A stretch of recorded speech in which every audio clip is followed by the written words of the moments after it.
Hello, fans, and welcome to another power-packed edition, episode 42, to be exact, of the number one podcast for all your mixed martial arts, traditional martial arts, health, fitness, and motivational needs.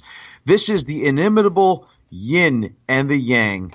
Well, ladies and gentlemen, this podcast is powered by none other than the far more the same network, family of podcasts, and anti-USW Productions. And ladies and gentlemen, as always, I am still your residential lifelong martial artist, known as Anthony Chu, a.k.a. Chuzilla, the ultimate thriller, all muscle, no filler, baby. And this week, ladies and gentlemen, a major series of tragedies have hit the professional wrestling world, and we're going to talk about that. We're going to pay our tributes to our fallen heroes. And ladies and gentlemen, a soon-to-be legend meets an active legend this week. A new segment is debuting here, ladies and gentlemen, and we'll talk more about that, Q&A, and a whole lot more. But ladies and gentlemen, you know as well as I do, I can't do this podcast alone.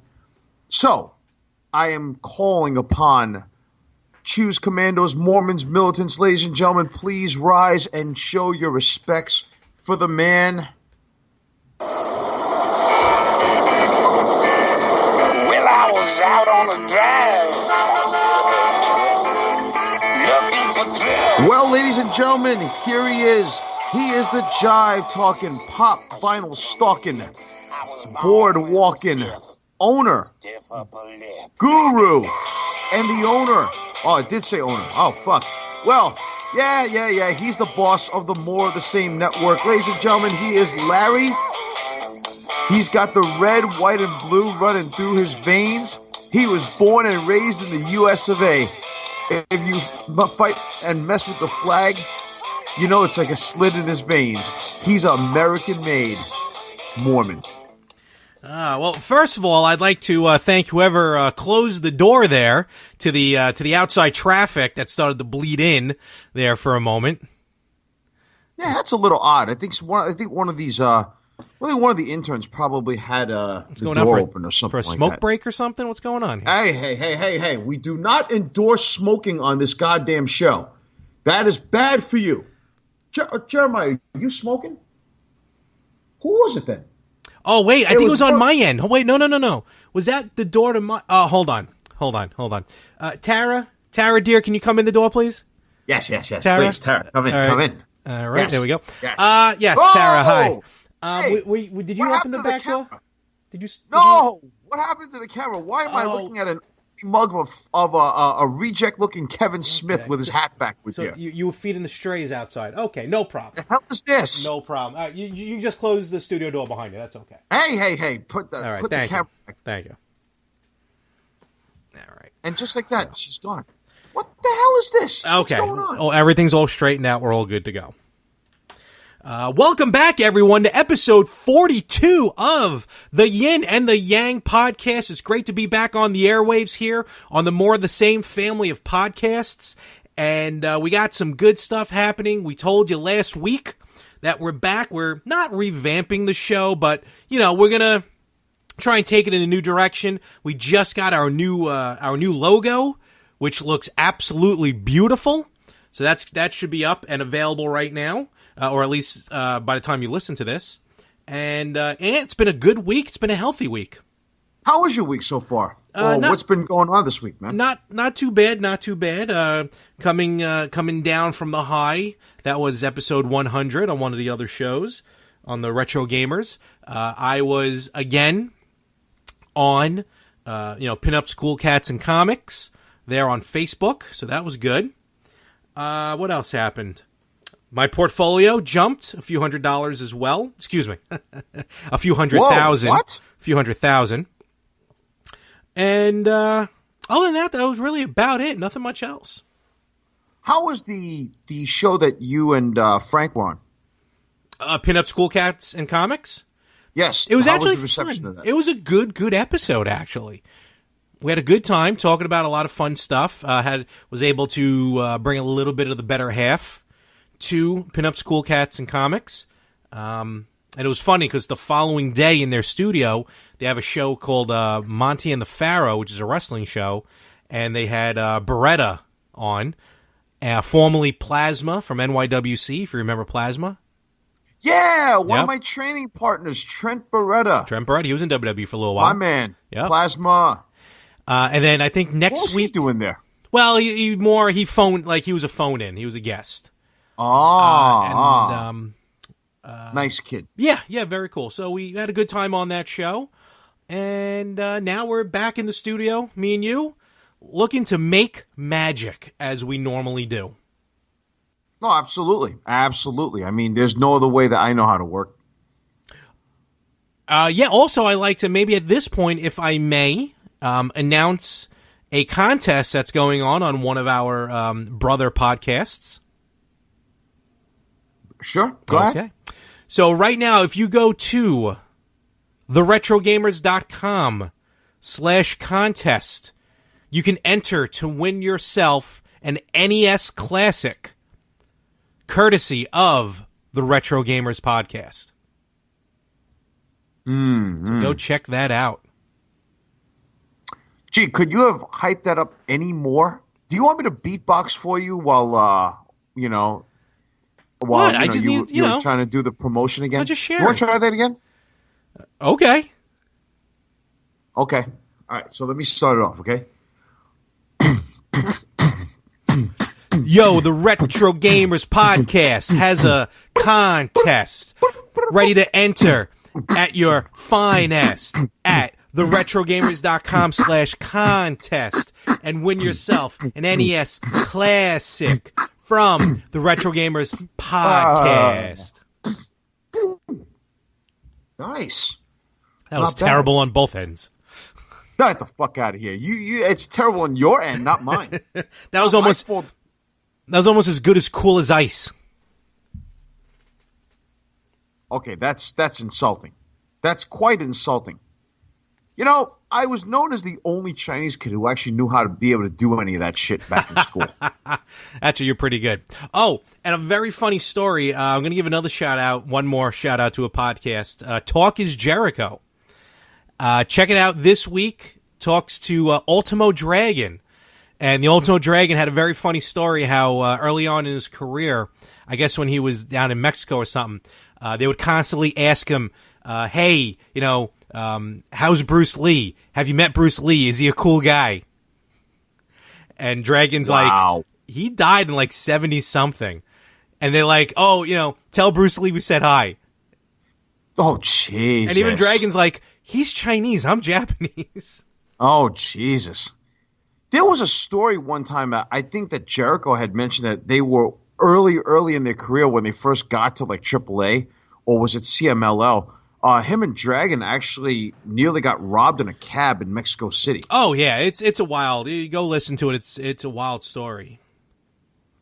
Well, Jericho really is just he's all over the place, man. He has tons of guests and everything like that. It's cool. He's really interviewing a lot of the younger talent and a lot of the older talent, which is great, which gives it a very good balance. So that's always good. Always good. Absolutely. So hey, man. Oh yeah, and geez, thank you very much for asking me how my week was. So my week was thank you very much. How was your week? Yeah, I'm glad you asked. Well, yes, I'm glad I asked myself how my week was. Well, my week has been very unique, actually. Let's start it off with this. For the podcast this week, a soon-to-be legend meets an active legend. You know who I met this week? Who'd you meet? Try this name, Shinsuke Nakamura. Really? Oh, yes. Wow. I met him at I Play American Freehold, New Jersey. Dude, allow me to say this, okay? The line was huge, but not as big as I thought it would be, because I heard apparently when Seth Rollins was there a few weeks back, it was packed to the point where you had to come out of the building. Oh, really? But for Nakamura, the line was not that long. And he was doing VIPs for an hour. So in other words, they told you, right? This is how bad the promoting is. Okay. They say the doors are open at 8 o'clock. All right? Doors are open at 8 o'clock, and the show actually begins at 9. But if you wait at 8 o'clock, you're obviously going to be one of the first ones online. They have a nice concession stand waiting for you, blah, blah, blah. But here's the thing. What they don't tell you in iPlay is that Nakamura came in and pretty much went and did his VIPs first. Oh, really?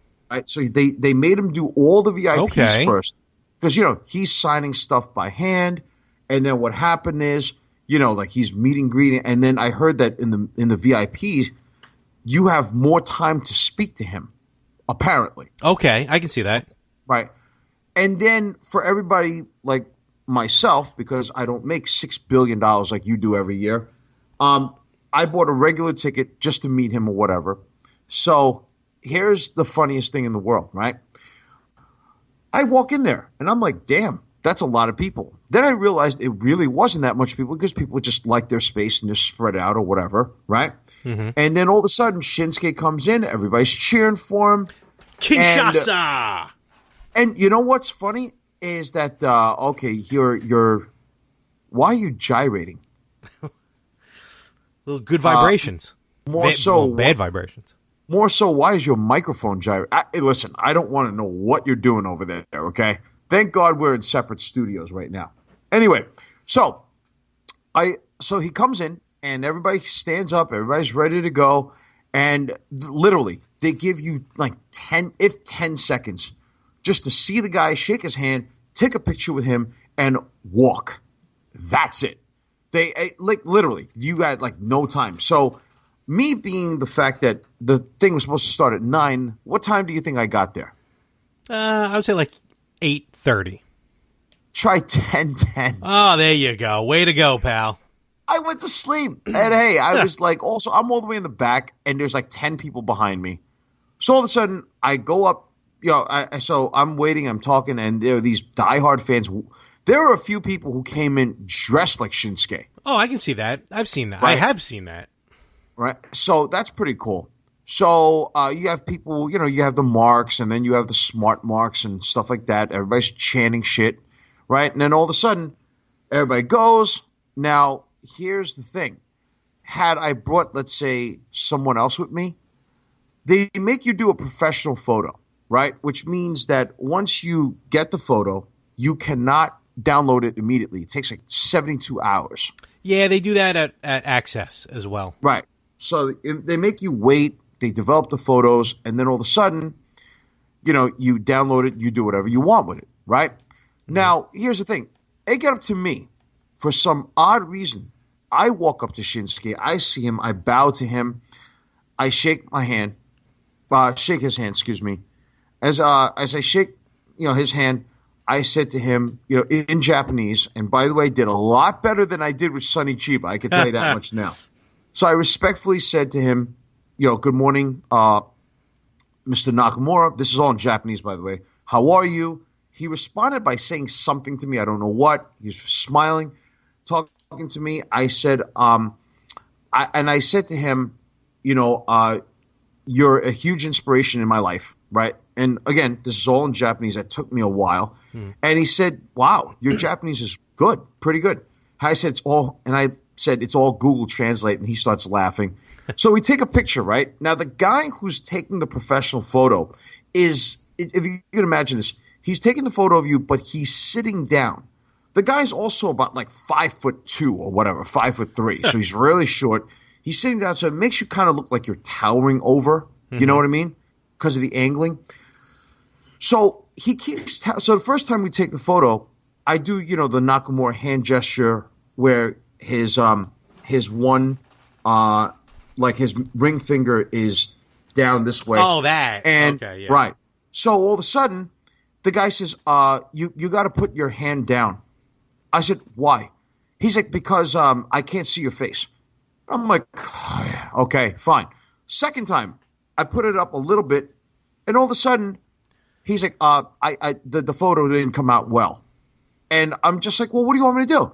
So Shinsuke grabs my hand, and he puts his hand almost like next to mine, and we do the Shinsuke Nakamura hand gesture, and he's like, don't block your face. And I think he was a little bit annoyed at me. Not much, but and I'm like, okay, sorry. So, we take the photo, and I saw him, and I said, in English now, I said, Nakamura-san, I said, whole history of WWE, not one Asian champion, not one Asian WWE world champion. I said, shut up, don't fucking say Yokozuna. And then all of a sudden, because I know you're about to utter that, and then he says to me, really? So I think he kind of channeled you and just said, really? And I said, yes. I said, I am praying that you will be the first one. I'm praying for all Asian people, you have the best chance. And he goes, okay. He goes, I'll do my best for you. Well, he's U.S. champ now, so.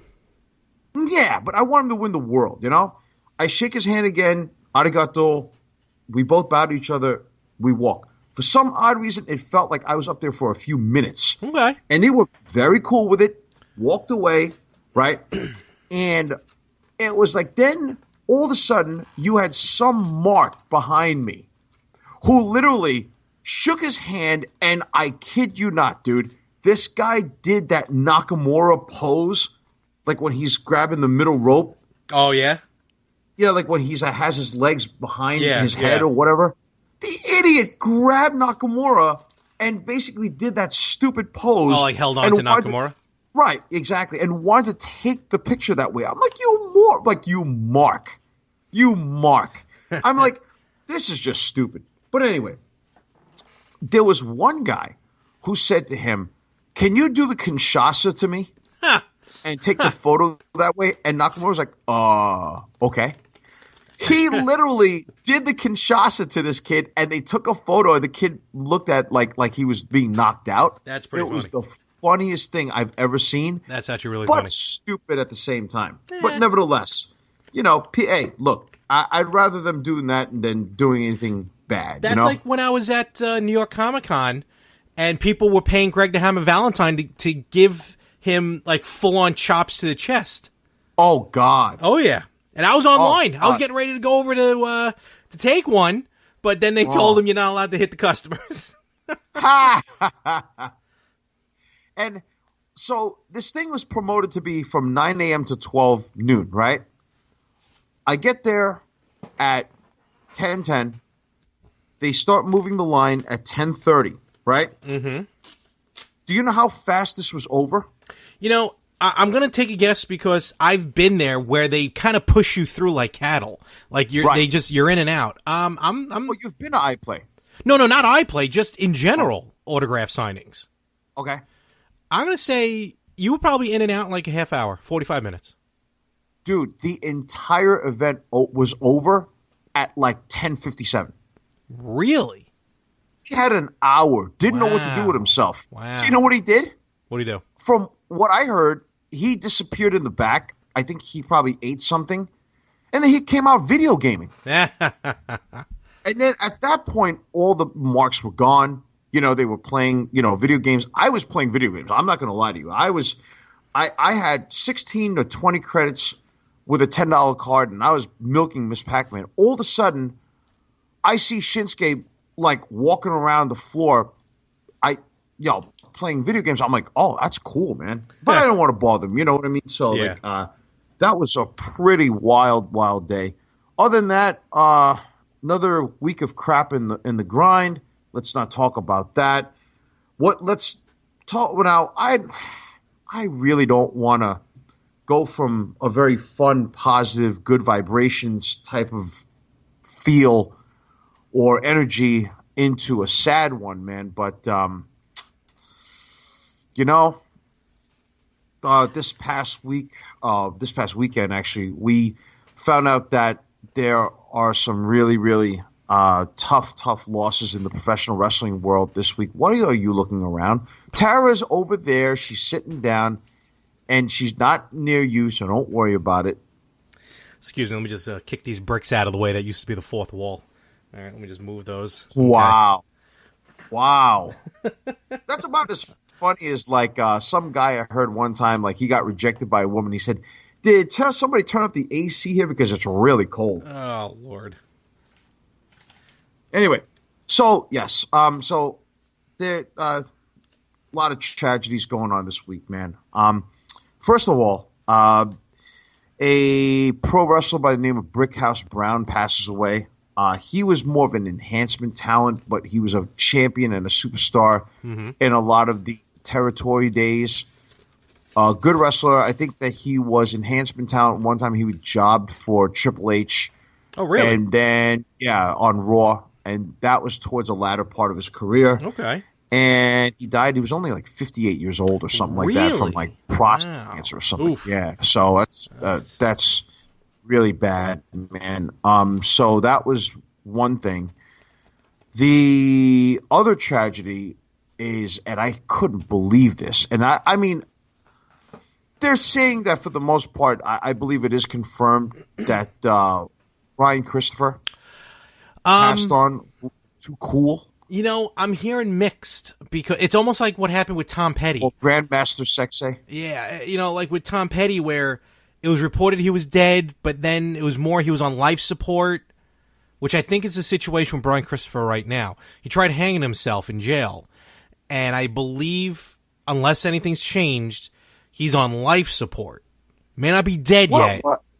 What the hell's he going? What was he in jail for? DUI. Oh, jeez. I mean, I've heard that back in like 2009 or something like that, he was actually arrested for that same offense. Yeah, so back in the day, you know. I mean, this is also for those of you who don't know who Brian Christopher is, who didn't live through the Attitude. You would consider him part of the Attitude Era, right? Absolutely, absolutely.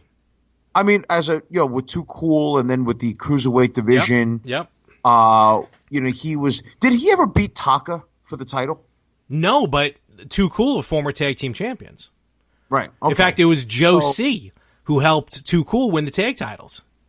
That's right. Yes, Yep. it was Little Joe So C. Too Cool was with Brian Christopher, aka Grandmaster Sexay, and Scotty Too Hotty.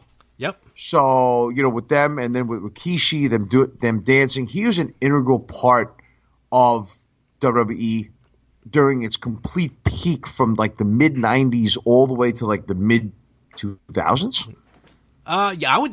Yep. I mean, Maybe he was a little huge, before, but yeah. Yeah, he brought together the Thriller dance. He brought that back. He was a That's damn right. good dancer, man. I forgot about that. And his other distinction is that he's Jerry Lawler's son. Yes. I mean, I'm surprised, and I'm sure that the King is taking it pretty hard. I think they were distant, but when something like this happens, it doesn't matter how far you've been from each other. So, well, Lawler's distant from his cousin, who's the Honky Tonk Man, right? Wayne Ferris. Correct. As far as I know. Right, and then I think that the link between Brian Christopher and the Honky Tonk Man is that the Honky Tonk Man is his first cousin once removed or something. I'm not sure like that far into it. So, but that's a damn shame, though, man. Because I mean, you have a guy who really, really is just very talented. He's lived that life of a WWE superstar, and you just don't want to see somebody who's an integral part of you growing up and being, and at that time, back in like the 90s, I was already in college, but still, as a fan, you don't want to see that, as somebody who's been a part of the pro wrestling world. Yeah. You don't ever want to see that, because the talent work hard out there, Now, this is the one thing. The third thing is, and this is actually, it bothers me because we also found out over the weekend of the passing of Nikolai Volkov. Yeah, that's a tough one. Nikolai, I mean, he was 70 years old, granted. They said that he died of dehydration and a few other issues. But, it bothers me for a few reasons. I've met Nikolai a few times. I met him one time in Daniel's Bistro when he was there with the Iron Sheik, and they reformed that tag team one night only in New Jersey. That's when I first met him back in 2007, around there, 2006, 2007 or so. No, That wasn't even. No, I think it was more even like 2000. Was it 2005? Yeah, it was earlier. I think when, it was. Yeah, that was when Sheiky was really, really at like he did Howard Stern. Yep. And he was like revitalizing his career. Yeah. Trying to revitalize his career. And I met Nikolai once there. I met him a couple of times. We met him at Chiller Theater. Remember that? Earlier this year. Oh, absolutely. We met him. I got my at little Chiller figure. Theater. That's right. And actually, it's right behind you, as it is in the statue of trophies for God knows what. I think those trophies were actually won by the Madoff. But they were probably given by the Madoff organization. But that's a different story. You know what? Maybe the Charles Ponzi organization. We're recording this, just to pull the curtain back a little bit on this topic. We're recording this on July 29th, and to be honest with you, all three of these wrestlers passed away on the 29th. And I'm going to be honest, it's looking like it is official with Brian Christopher. Oh, God. Because even I think God. Lawler's podcast, Dinner with the King, even posted up a photo of the two of them together and retweeting some stuff here. So, and that's tough too because he hung himself. And he's 46 years old. He was 46 years old. Yeah. I mean, that's tough to deal with, Yeah. I mean, with Nikolai, he was 70 years old, but look, 70 is still young. My father's 70. Yeah. So. Yeah. Also, real quick, I do want to say, because this was just tweeted 5 hours ago, again, from when we're recording.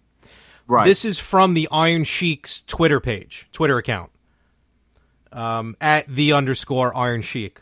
Quote, about Nikolai Volkov. My best friend, my partner, my brother. We get more heat than anyone on earth. I trust him with my life. He take care of me when I was down. I miss you forever. Oh. Poor Sheiky, man. But that's an irony now, isn't it? Is that from what I've understood, like the last time I saw Nikolai was in the Legends of the Ring in June. And I saw him, he's sitting there, nobody's talking to him, everybody's just passing by this guy. I mean, the man's a WWE Hall of Famer. He's a student of the dungeon, of Stu Hart's legendary dungeon. He was trained for professional wrestling by Stu Hart. And what I don't understand is, he's always had a reputation for living clean and healthy. During an era where he's never taken steroids. I mean, where the steroids run rampant everywhere. I don't think he was hooked on painkillers.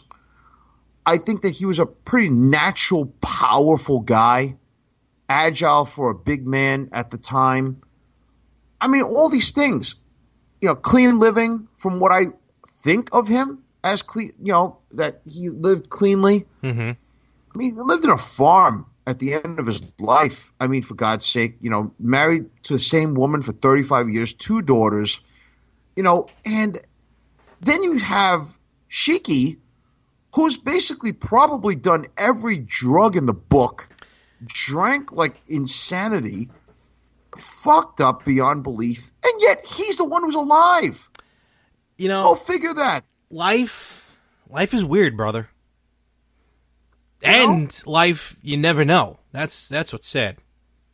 And I mean, to be honest with you, like obviously I don't want to see Sheiky passed on, I know what you're talking about. I hear what you're talking about. But then again, look, you see all these passings of all these wrestlers, and yet people like Jake the Snake who've messed up their bodies are still there. Scott Hall, Iron Sheik.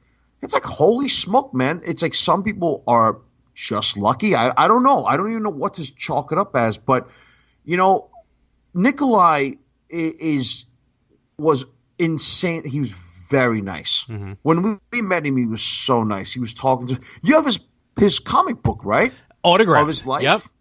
Autographed, right? Have you read it or have you looked at it? No, because it's autographed, so I'm kind of, I tend to leave it alone at this point. But it was about it was about his father in Poland, or him in Poland during World War II or something. Now he's okay. So kayfabe this for a second. He is billed to be Russian, but Nikolai is actually Croatian. I believe so. Not Polish, right? He's from Split, Croatia.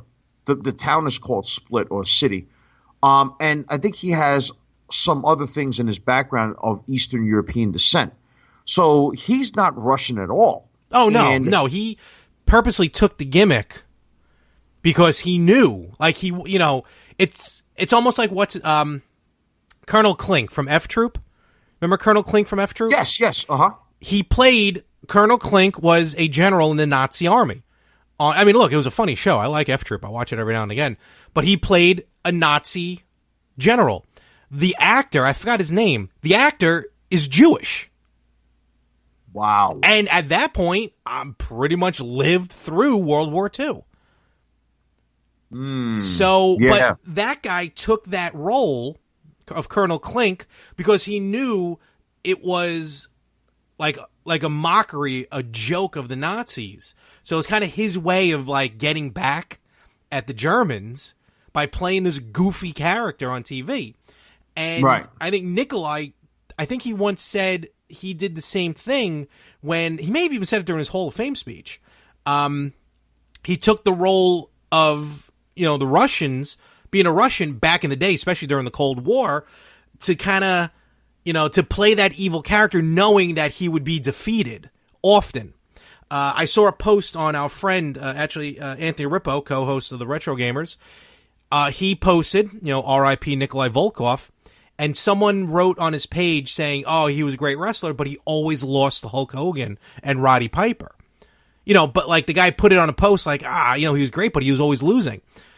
And Anthony responded, and I think it was a great response, that was his job, and he did it beautifully. Exactly. You know, so as a heel, traditionally, you're not supposed to win the war. Every once in a while, you do, but yeah, he played that part to the T. The only part that ever bugged me with his career when he was with the $1 Million Corporation. That really was such a mockery on his legacy that I thought that it was a complete joke. I get the reason why he would do that. Like, I get it, but still. But let's, you know, think about the positive. Let's think about the good with all three of them. I mean, it, you know, sucks with Brian Christopher. Sucks with all three of them. They will be missed. Their careers will live on. Well, Brian Christopher, I mean, basically took his own life. He did, and I mean, it's a really bad way to go. You know, I mean, obviously, a loss of life is never good in that sense at all.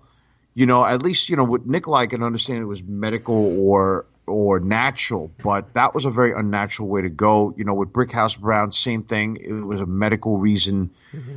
But, man, it's like, you know, pro wrestling is just taking more and more hits. With legends passing on. I mean, but then, you know, the abuse of what they put themselves through, you know, with their bodies, man. You know, I mean, that road schedule that those people have taken is really rough. By the way, speaking of road schedule, you never actually got to. Now, I want to take a detour here with Nikolai's career, not to disrespect the man or with Brian or with Brickhouse, but you recently saw a movie called 350 Days. Am I correct? I did not. You did not. I was supposed to. That you went to go see it was Fathom Events. I was supposed to, but something unfortunately came up that was pressing. I had to take care of it. So unfortunately, I ended up not seeing the movie. I will, by all means. I plan on purchasing it when it comes out on digital, home video. But unfortunately, I heard it was great, though. Yeah, I heard they interviewed. I mean, I met the person who produced it and directed it, and that team itself had said that they had gathered years of footage to put together. Oh, I'm sure. And that they had interviewed a lot of people. Your favorite wrestler, Bret Hart, is in it? You know, I saw the trailer, and he was talking about how he was doing coke. I never knew that. Really? That was wild. It's interesting. You know what I found out about something that either Dynamite or Davey Boy had said was that at one point they were filming like twice a day or they were competing twice a day, whatever, blah, blah, blah. Mm-hmm. And then basically what had happened was apparently, they were tired. They were wrestling against the Hart Foundation, and they were tired, and they didn't know how to just keep alive in the hotel room. So what happened was I heard that apparently the story was Junkyard Dog comes over and introduces them to cocaine. There you go. Way to go, JYD. And basically he was what Iron Sheik called his medicine man. And it was just insane because that was one of the ways that he kept going. So between the roids, between the coke, between the drinking that these guys have done, the abuse that you put onto your body, and I'm sure people have drank and smoked and done whatever and partied and all that. I mean, it's a lot more controlled now with WWE's wellness policy, but I'm sure that if they had incorporated this wellness policy back in the 80s, you wouldn't have people dropping like this. Oh, it'd be a different ballgame. Yeah, very much so. But, I mean, at that time, but then that also goes back to that whole thing about the talent in WWE as being considered to be an independent contractor, Yeah, but it's... I think it's... Go ahead. No. I was just going to say, it's still, at least, back then life was different. Things were looked at differently. I'm sure. So, I'm sure. I mean, if they're going to sign a contract with the company, I think that they should be treated as company employees, meaning they should have health insurance for them and their families. They should have, they should have everything like that being taken care of for them, road expenses and all that. I just think that, I mean, I was talking at one time, to, remember when we were talking to Shane Douglas? Yes. Okay. That was a good convo. Well, that was a very good conversation. And Shane, I don't know if you caught this, but Shane did say that when he was wrestling in the 90s for WWF, he pretty much had to pay for everything on his own. Yep. The only thing that they did pay for was if he got injured on the job, and he said even that was considered a courtesy. Mm-hmm. Now, I mean, this is a multi-billion-dollar corporation. If it's not going to be a multi-billion-dollar corporation now, it will be soon after this deal with Fox.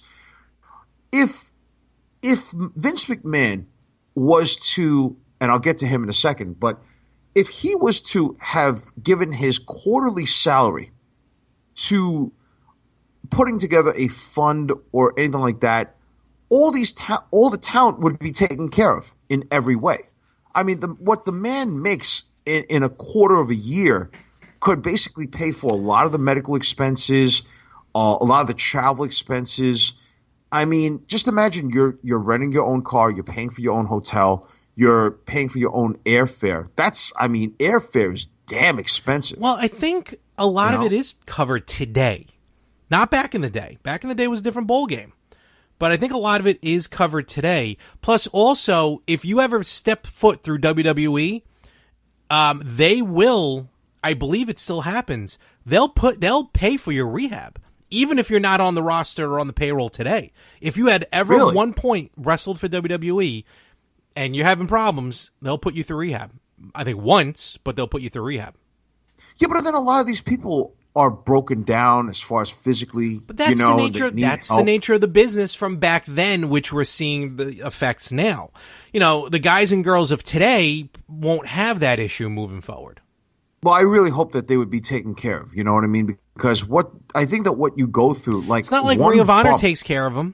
It's not like New Japan's going to take care of them. Well, Ring of Honor doesn't have the financial expenses to do that. Just because you have the financial expenses doesn't mean that you're required. Bro, New Japan does take care of the talent. Okay. From what I've read of them, and from what my conversation with Sonny Ono, they do take care of their talent outside the ring very well. In fact, I mean, but to what extent we never got into that conversation. I just hope that because they say that per every bump you take in the ring is the equivalent to being hit by a car at like 30, 35 miles an hour. there was a medical study that was done, and even Mikey Whipwreck was convinced by it because when we were taking bumps in school, doing blow-up drills, God, man, when you took that bump for the first time, you really felt like you got hit hard. Oh, I can imagine. I can imagine. So, I mean, and everybody thinks, oh, it's like a trampoline, blah, blah, blah. Oh, no. It is no trampoline, my friend. I can tell you that much. Not at all. Not at all.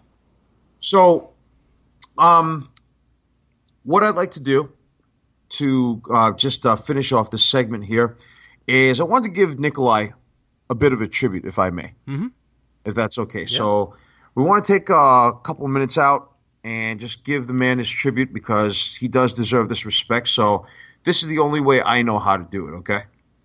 Here we go. The challengers to my left from the Soviet Union, weighing 300 pounds, Nikolai Volkov. To my right, his partner from Tehran, Iran, weighing 258 pounds, the Iron Sheik. Ladies and gentlemen, Mr. Volkov requests that you all rise and respect the singing of the Soviet national anthem. Stand up, Larry. Will you be serious?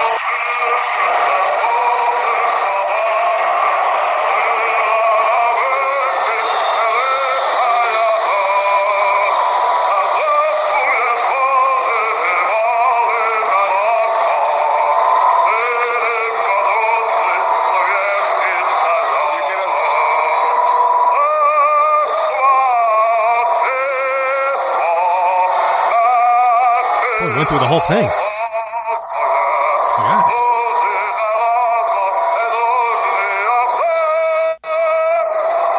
Here's the best part. Russia, number one. Iran, number one. USA, WrestleMania 1. Rest in peace, Nikolai. And Mr. Christopher and Brickhouse Brown. You will all be missed. Yeah. So, as we move forward here with the show, allow me to say that I want to debut a new segment on the show right now as we speak.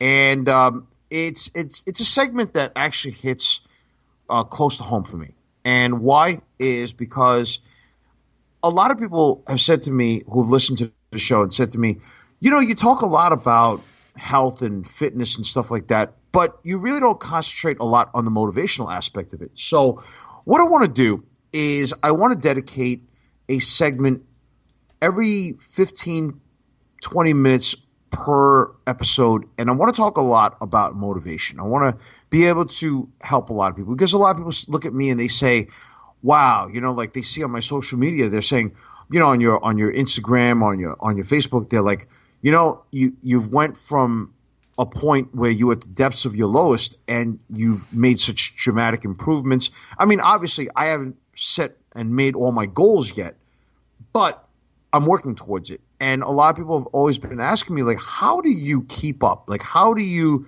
keep focused? And how do you keep motivated? And I mean, trust me, there are days when it's not going to be easy. There are days when, the devil gets his due. But, for the most part, you got to maintain and be strong. So what I want to do is I have this pre-recorded segment here, and I want to do this, and I want to be able to start everybody off by turning on that ignition, so to speak. And what we're going to do is I'm going to take you on this journey every week, and we're going to talk about different focused topics and subjects and of how to build motivation, how to create some sort of direction. And I want to take you along for this ride. And we're going to venture off into different subjects at certain points that relate to it. That way we can help out our fans, our commandos, our militants, because, again, this is a podcast for the people. So if you will, Larry, I'm going to have the production boys. We're going to roll tape. So, Jeremiah, in the back, do your job. Okay, so everybody, I want to welcome you to the very, very first segment about reclaiming you. And it's not what it's called, but I wanted to do this because so many people have asked, hey, how do you motivate yourself? I mean, I used to be, and I'll be very honest with you, I used to be one of those people who really, really needed a good swift kick in the ass. And if I didn't get that, then what would happen was I would pretty much just tap out with motivation. It's very hard. I'm one of those people naturally who has to be constantly checked upon and told, hey, don't do this, do this. And that's why I guess also, when you come from a martial art background, you're always told what to do. Everything's really regimented. And that's a good thing and that's a bad thing. I mean, if you haven't noticed yet, there are people who actually can motivate themselves in almost any field, any aspect. But then a good amount of us can't really do that. So what I want to do is I want to be able to help everybody out there. Now, it could be, anything in the world that you want to accomplish. Now, I got to be honest with you. For those of you who are just newly into this program, allow me to give you a little background about myself. Back in 2016, I was at the depths of my lowest. I was overweight, out of shape. My health was taking a toll in a sense that, a lot of issues as far as just my health. And here's the thing. My mood was horrible. The way that I approached things was really negative. And I said to myself, why am I like this? Why has my life come down to this? And I said, when I got, to the doc, and the doc told me, hey, listen, if you don't change, you're going to head down a path of self-destruction. Now, coming out of the doctor's office, and he says, but by the way, all of this can be corrected, but you have to motivate yourself. Now, I'm not one of these people, and I'm going to give you a secret here. I'm not one of these people who was gung-ho about, hey, getting up and say, hey, let's just go and work out and let's eat right and let's go change my mood. I sat there and I was just like, huh? What the heck do I do? Because I had no sense of direction. I had no focus. I just gave up on life. And it wasn't until one of my longtime friends, who's now my coach, my friend James, came up to me and said to me, hey, listen, I'm getting back from hernia surgery. I'm trying to work out and get back into the groove, and you should come with me. What's the first thing? What do you think is the first thing that I actually said to him? No, I'm not going to do this. And he said, why? And he said, are you kidding me? I said, look at your physique and look at mine. I am like about 70 or 80 pounds heavier than you. Do you really honestly? Now, James is about 180 pounds, rock solid, former military. He's tough as nails. And here I am, I'm 270 pounds. I'm miserable. And I said, look at your body and look at mine. Do you really think I can keep up with you? And so right then and there, I pretty much defeated myself. And he said, why are you defeating yourself without even trying? And it's interesting. I thought about that and I said, what do you mean? And he says, well, you haven't even tried a second at the gym and you already beat yourself.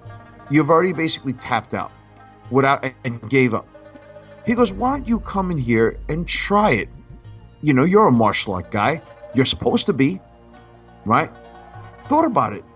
And I said, okay, I'll go. And, it's interesting. My first session, I recall, is pretty much one of those things where, I looked around and it was intimidating, man. You walk into a gym and you see all these heavy weights. You see all these different machines. for the most part, you don't know what to do with any of this stuff, right? You don't know what to expect. You don't know what you're going to work on. All you know is that it's a very simple concept. Coach tells me what to do, and I do it. No questions asked. And that first session, let me tell you, was tough. And in time, it took me almost 2.5 years to do this the right way. And I could tell you now that I am now 214 pounds. 214 pounds. I've dropped a lot of weight. I feel amazing. My end goal is to go down to what would be considered like middleweight, 180 to 185 pounds. And that's my goal. And I just want to keep improving myself, right? But we're going to get into that as we go along here. So a lot of you out here have been writing to me, and you said to me, listening to the previous episodes, a lot of you have said to me, well, how do I get there? How do I start? Because starting is always the toughest thing. And how do I maintain that motivation? I've tried so hard. I don't know, and I gave up, and I don't know how to get back into the groove. So this is what I want you to do, everybody. Okay? For those of you who have tried to whatever goal, this is for anybody. Okay? I want you to understand that that a lot of this, okay, is going to be mental. For some of you, or most of you, it could be physical. A lot of it is going to be emotional and a little spiritual too. Okay? So here's what I want you to do right now, as we speak. I kid you not. I want you to pause this podcast. Okay? I don't know where. I don't know how. I want you to grab a piece of paper and a pen. Okay? Grab a piece of paper and a pen. Even if you got to pause it right now, go ahead and do that, and then hit play when you're done. Okay?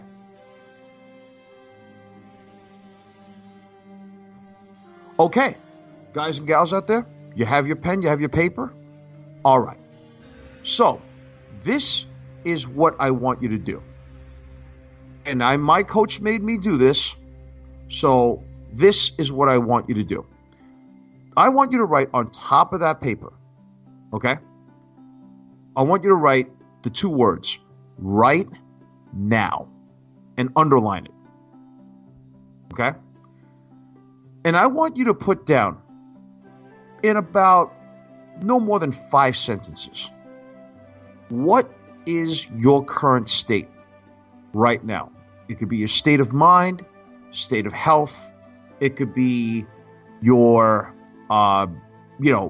maybe you're not happy with something, whatever you want to change. Okay? All right. So take your time out right now. Write it down. Okay? I'm going to give you that time. Pause the podcast if you have to. Okay. Now, you wrote this down. Here's what I want you to write down. Okay? The next line. So put a nice line right over the paper, and now you have a second paragraph. And I want you to write down the goals. The 2 words, the goals, and underline that. Okay? And I want you to write down 5 things, any maximum 5 things that you want to accomplish in time. Doesn't matter. Don't worry about the time. Just write down 5 things. Go ahead. Do that right now. 1 to 5 things.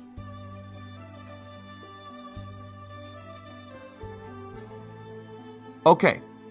Now, turn the piece of paper around, and this is what I want you to do. I want you to write the plan. Okay? The plan, underline it. Okay? Now, this is going to sound really weird. Before we do this, okay, and we tackle anything that we've got,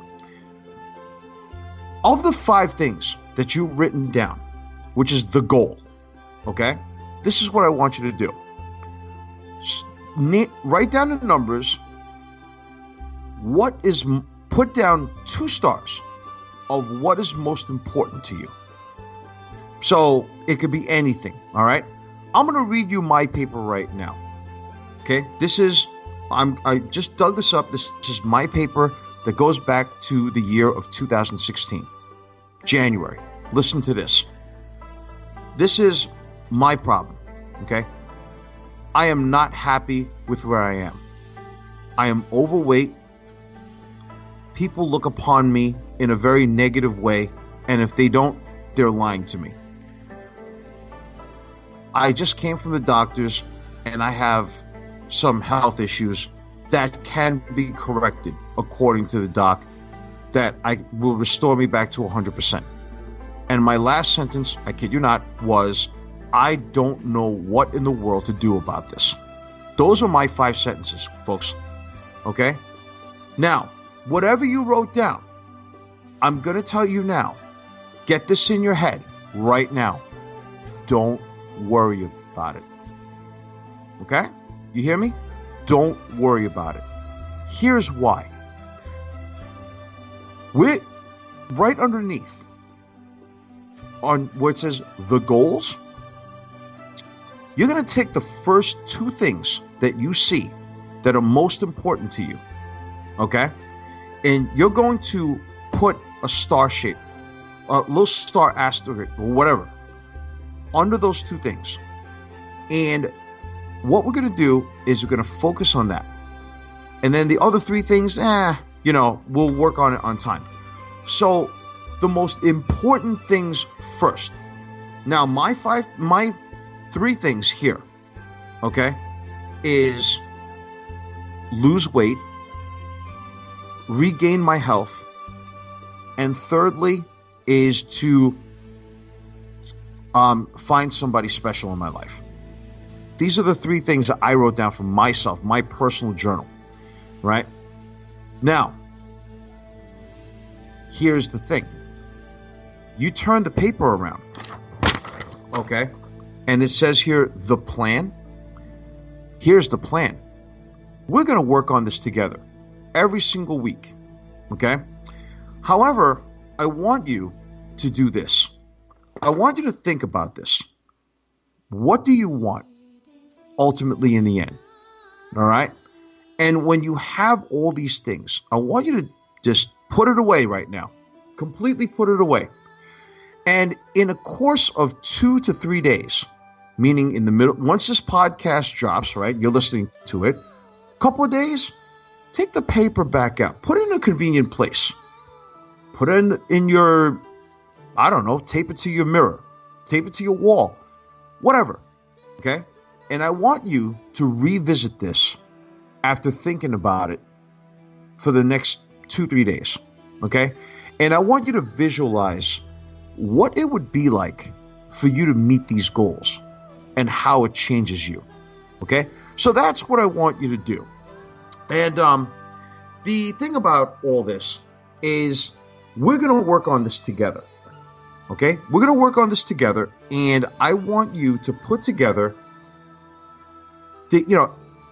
sort of like put it in your mind that not to be concerned.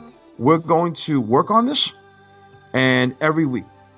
So your homework for the next week, okay, is we're going to, now that you know what the problems are, now that you know what you want, okay, and you can, by the way, there is nothing wrong with changing your goals. Let's say, or adding one, whatever it may be, okay? There's nothing wrong with that. You can do it any way you want, all right?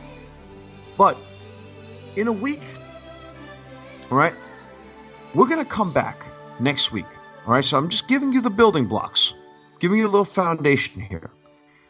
And next week, I'm going to show you how to add on to that, all right?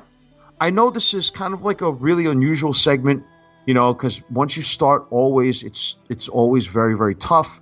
It's always tough to start anything, all right? I've always said, like, I'm one of those people where I'm like a cold engine.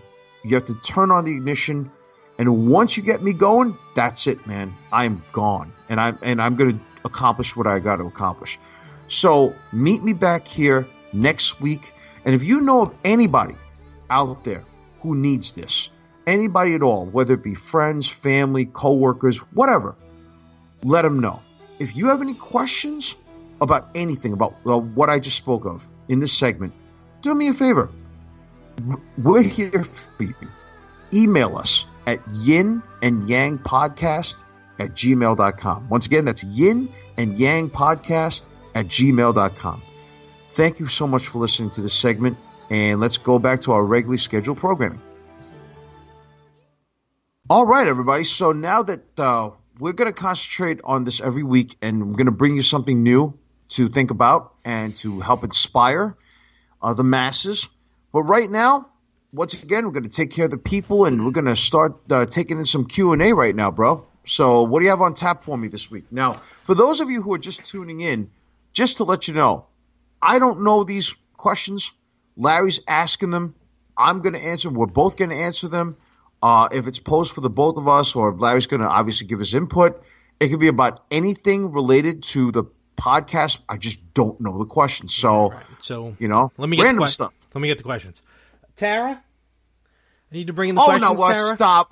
Now this has become a tease, God damn it. Thank you. Hey, why do you got to put up the why am I looking at this ugly mug who looks like a Kevin Smith? You dropped your pen. You dropped your pen. Son of a bitch. Right there. No, it's behind you. Yeah, you got to turn around. Damn it. There it is right there. Very good. Stop. Okay, dear. Yes. Don't forget to close the door behind you. There you go. All right. Larry, I just want to let you know, I'm going to get you back for this. Listen, I can't help every time she comes in, the camera goes out. I don't know why it does that. All right, so we got 3 questions. I'm going to get you for this. That came in through the email. That's good to know. Question number 1, Stacy from Memphis, Tennessee.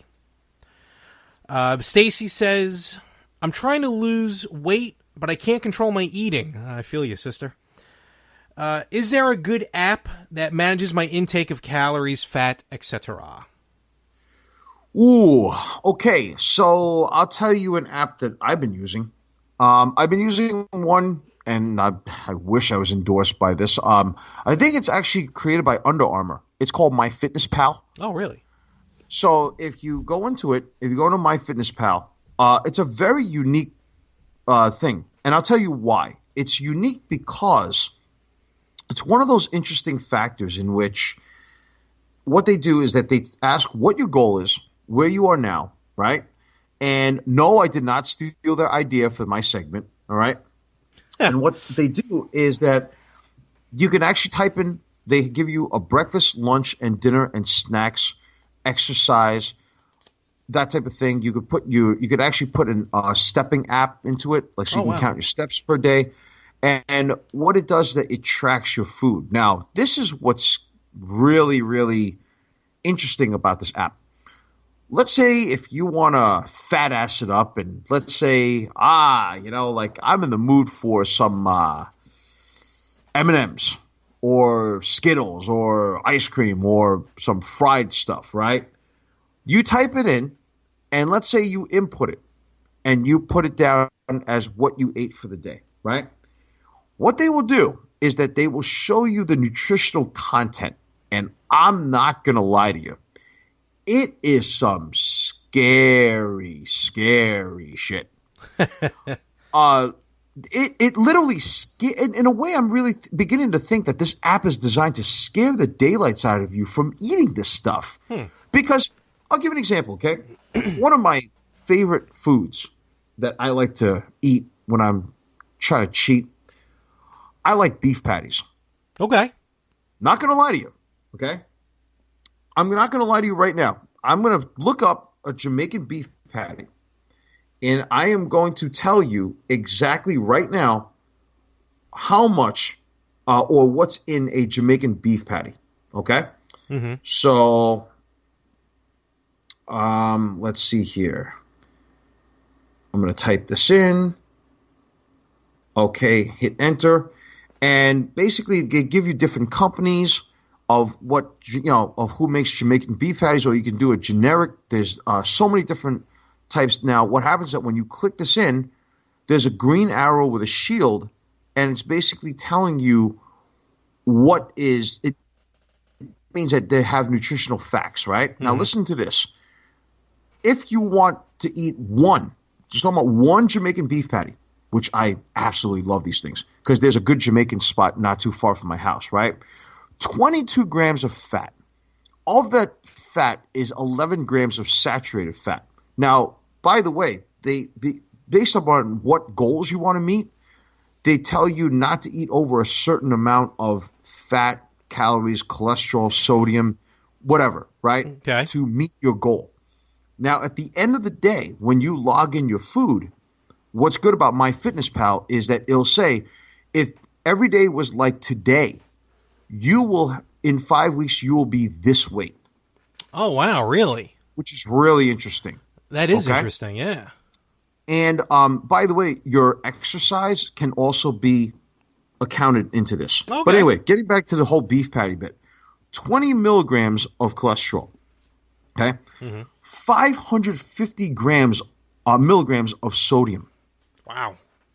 All right? 37 grams of carbs, okay? 14 grams of protein, right? Now, folks, if you're like me, there's no way in hell you walk into a Jamaican restaurant and order one beef patty, okay? Because I'm a fat ass. Now listen to this. You put 2 of them in there.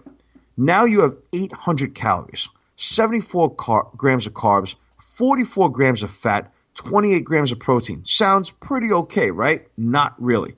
Because now you have 1,100 milligrams of sodium that you've just put into your body, 40 milligrams of cholesterol, 74 grams of carbohydrates, 28 grams of protein, and 44 grams of fat. Now, you're not supposed to go past a certain amount. Now, I'm not using the beef patty as the only example. I'm just saying you can put in anything you want, and it will track it. Now, if you go over, not good, because then it's telling you, okay, this is not a good thing. All right, and there's a section for nutrition and all that other stuff that you could put down. What is it called again? You can also, it's called MyFitnessPal. Okay. And when you look at MyFitnessPal, what's very interesting is that it will basically track your progress to see how you're doing. So, what's her name again? Stacy? Yes. It's Stacy. Okay, so Stacy, try MyFitnessPal. Check that out. I highly recommend it for sure. And it's a free app. Okay, cool. Next up, Dale from Seattle, Washington writes, what is the worst piece of advice anyone has given you? Now, I can answer this real quick on my end. Wow. Worst ever advice someone gave me who goes, hey, look, you ever want to do a podcast called The Yin and The Yang? No, I'm kidding. I'm joking. It's the levity now that is part of the show. Seriously? Huh? Seriously? Then you know what is the worst piece of advice I've ever been given? What is that? Hey, want to join my podcasting network? I'll treat you fairly. Quoted. What? Dale wants to know truly, what is the worst piece of advice anyone has given you? I think the single worst piece of advice I've ever gotten, okay, for me, is when I was at my lowest, when I was really unhappy, okay? I think that it's not really a piece of advice, but it's what people did. People who, would always say to me, they make excuses for why I just,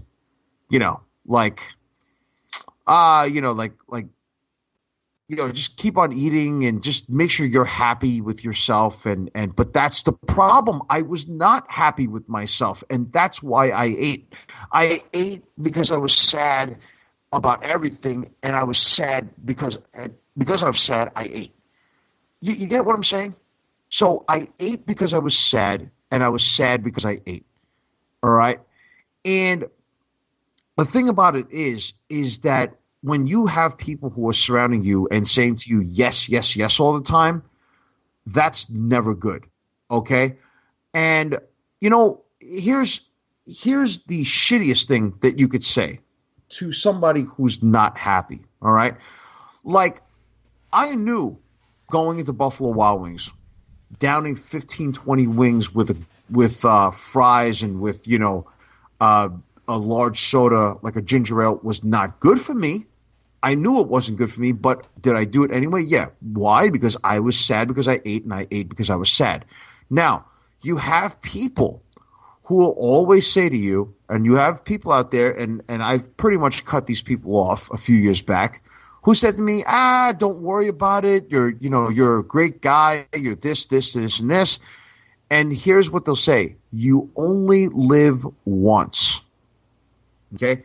That is possibly the single worst thing you could ever say to somebody who's not happy. Because, first of all, you don't want to live when you're not happy. Why? Because of whatever reason. And no, it is not true. You don't live once. You live every day. You die once. Think about that. Okay? So you don't live once. You live every day, but you die once. While you're living every day, what do you want to do? Do you want to maximize it, or do you want to lead to that once? Right? That's how I feel about it. Yeah, so like I'm saying, I was looking at the DDP Yoga app, and they have this motivational quote every day, right? And here's a good one for you folks. And this is possibly the equivalent to people saying, oh, you only live once, right? It says here, people often say that motivation doesn't last. Well, neither does bathing. That's why we recommend it daily. Think about that. Okay. All right. So the final question is from Jackie. Not sure where, just Jackie. My friend's boyfriend listens to your show. I was about to ask if she's a guy or girl. If it's a guy or girl. Okay. So go ahead. They want to know, what do you look for in a woman physically, mentally, things like that? The question's actually for both of us. Okay, well, I'll answer the question and all that, but what does that have to do with anything that we talk about? Okay, you know what? She's a fan. Her boyfriend's a fan, and their friends are fans. All right, let's answer the question. Doesn't matter whether it pertains. You want to go first, or you want me to go first? I'll go first. Go ahead. I look for someone who's, funny, down to earth, blonde, probably about 5'9", 5'8", lives on Long Island, drives. Oh wait, no, I'm sorry. I'm looking for. But that looks like Tara, no? What? No, you don't know what Tara looks like, so it don't matter. Yes, I do. I saw her the first time, in episode 41. No, I'm just looking for someone who's just. What are you trying to say about my eyes? Well, you have wonderful. I'm not even going there. Not even going there. I love you, brother. That's a double-edged sword. I just look for someone who's funny, down to earth. Gets me. I get them. Doesn't mind just kind of hanging out during the weekend. And just someone who's real. I've already met that person. I know exactly what she looks like. I know exactly what she's like.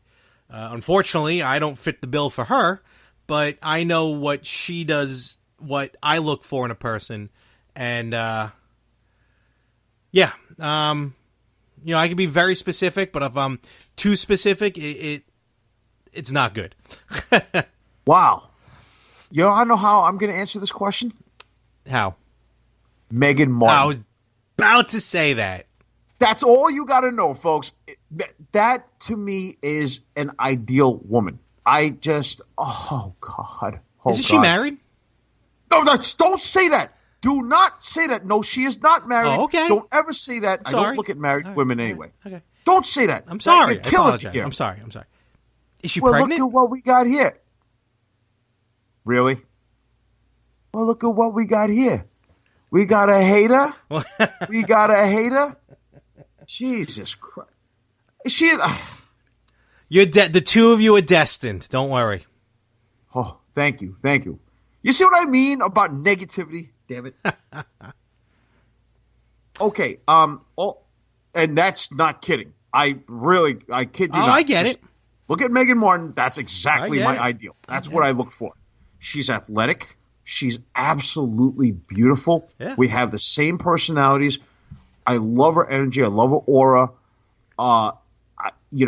And trust me, if I ever got the opportunity to meet her, or if she's listening to this, I don't care where you are. I don't care how. I will crawl to Colorado to go out with you or to meet you. Doesn't matter. Just to be in your world for that moment and hopefully many other moments beyond that.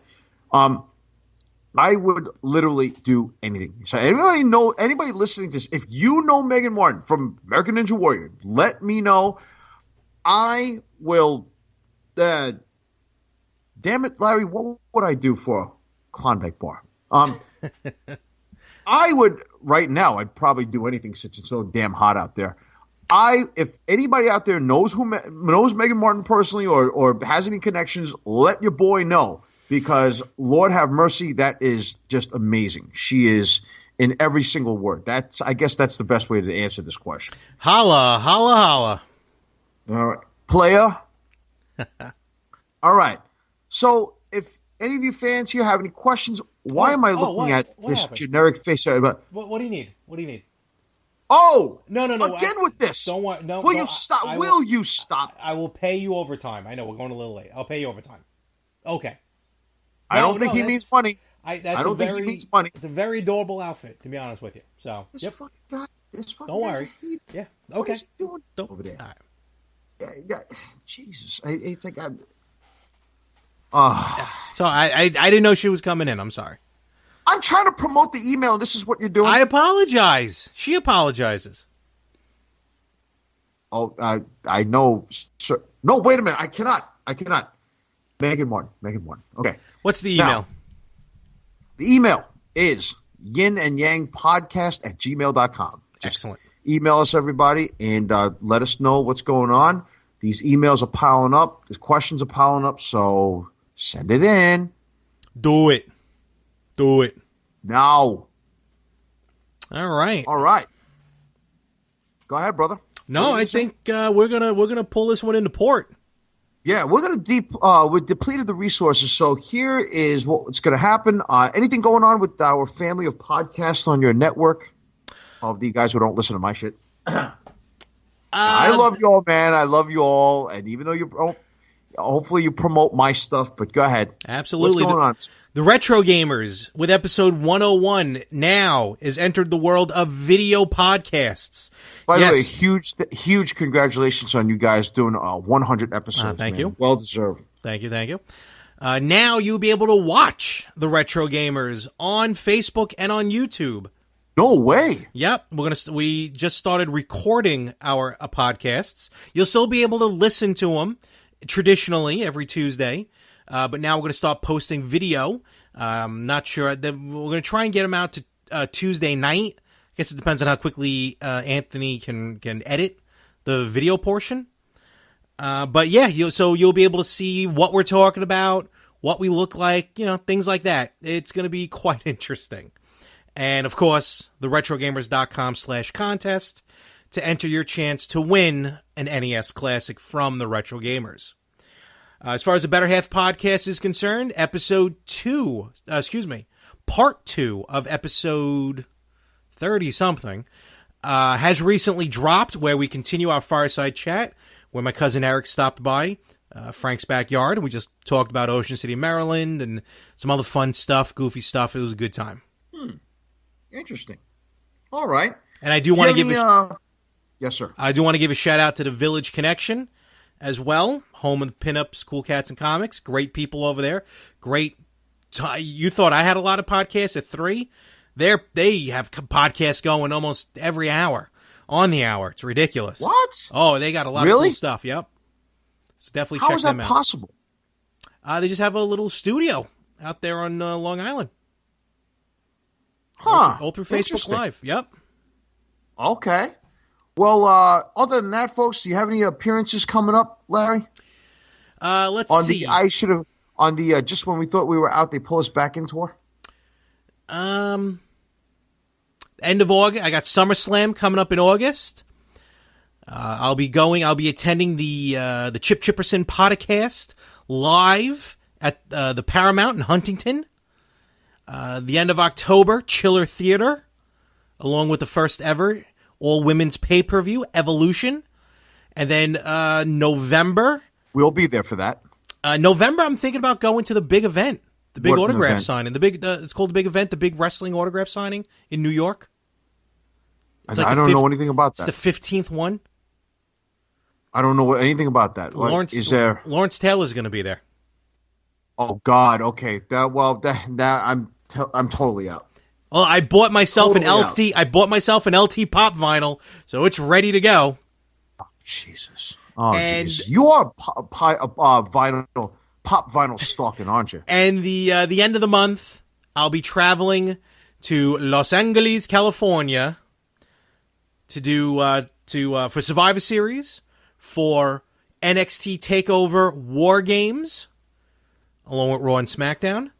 And we'll be doing Retro Gamers. We'll be doing some live podcasting from there as well. Well, live recording, as we'll be in the same area again. Do you know what is the most important date of all these dates? Christmas? We're not going that far ahead. Oh. The most important date will be August the 6th, my friend. Do you know why? Tell the people why. If you don't get this right, I'm going to come over to Studio A and I'm going to take Tara from you. How? I'm kidding. I'm not going to do that. She's not even mine. She's not my property. Okay. Well, let's not discuss why she's employed. But the point is... I'm sorry, you said August 6th? Yes. Do you know what August the 6th is? Well, August 6th is a Monday this year. And do you know what is important about that significant Monday? Yes, absolutely. On that day, in 1661, the Treaty of The Hague was signed by Portugal and the Dutch Republic. So happy anniversary. You're missing one of the dates. I'm sorry. No, I apologize. No, you're right. You're right. I'm sorry. In 1861, the United Kingdom annexed Lagos and Nigeria. So they got their freedom on that day. And it is your birthday. Well, there's also one other event. That is the day that we dropped the bomb on Hiroshima. Oh, yeah, that's right. Thus creating Godzilla.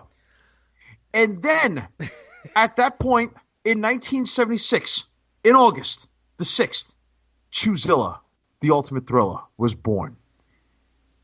And now you know why I'm called Chewzilla. Another atomic bomb dropped. Exactly. So, yes. All these years, and I never put two and two together.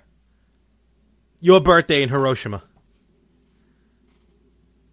My father's always said to me, that's my way of, that's because I was born on that day. That's how we got revenge on. Well, that's a different story. Anyway, I don't want to pretty much offend any of our Japanese fans, but I apologize.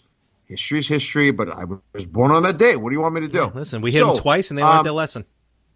So listen, Thaddeus is going to pick me up in that limo. We're going to go out. We're going to paint the town red, white, blue, and chew. All right? So the point red, white, and chew. Exactly. We're going to go out and have a good time that day. And by the way, I just want to thank fans. I just want to thank Larry ahead of time right now for booking Ruth Chris Steakhouse on my birthday. I'm sorry, I appreciate it. I also want to thank him for inviting me out to the strip club. But to the adult gentleman. Whose dime is this on? The network's dime. What? I want to see paperwork. Thank you, Larry. You know listen, huh? Oh, let me see paperwork. I want to see paperwork with my signature that says otherwise. Is this causing you an inconvenience on that? Wait a minute, hold on. I'm getting a fax. Hold on. I'm getting a fax. Hold on. Wait, what is this? Listen, Larry, the bottom line is, if it's causing you an inconvenience, I don't mind. No, hold on. Let me get the fax. I don't mind. Okay. Let's see. Who the hell uses a fax nowadays? Jeremiah, apparently, because he just faxed over. What is this contract with my name on it for Ruth Chris? Saying that I've rented out the entire restaurant and that all food and drink will be on the net. Whose signature is this? What? What is what is wait, wow. Hold on. All expenses, all travel expenses, what, all lap dance? What is going on here? Well, ladies and gentlemen, on behalf of my co-host, I want to thank you so much for listening to this week's episode. Tara, Eat right, take care of yourselves, work out, be good to one another, use your left and right turn indicators. For Larry and myself, and for the rest of the crew, everything. Thank you so much, everybody. You can't teach that. Tally ho! What is going on? You're the best around. Nothing's gonna ever keep you down. You're the best around. And nothing's gonna